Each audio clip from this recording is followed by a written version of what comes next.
Today, the big topic is around AI, and it's creating a lot of questions in our heads. Will your job, will my job be disrupted tomorrow? How can I augment myself thanks to these new tools that are available? The use of AI will be a big benefit to insurers, certainly when assessing pricing, our appetite, and at the triage stage of receiving the new submissions. Insurers could see their response times increase with the use of more automation that AI will bring. The flip side is the same technology can be used to commit criminal activity. What we've seen is an increase in use of AI phishing attacks.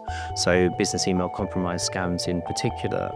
Because of the nature of AI, it's able to mirror local dialects quite easily. It understands culturally what would be necessary in order to socially engineer an individual or a company within a particular jurisdiction. Ordinarily, a criminal organization wouldn't necessarily have the localized knowledge to pull that off.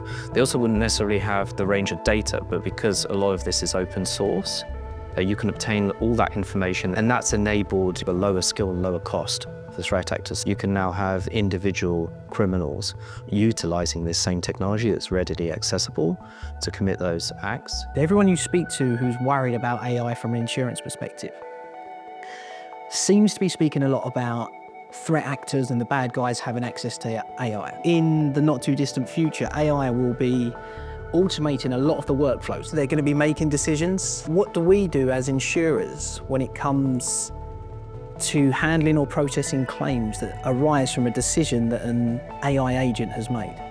When there's no physical person to blame for an incident, where there's no root cause from a human aspect. In the event that autonomous agents are managing and running entire workflows, a lot of the clauses and the triggers in existing policies are going to have to be adapted because a lot of the wording is human focused. They're a criminal act. So what defines a criminal act when it's done by an autonomous agent? Human or operator error is a large carve out in coverage.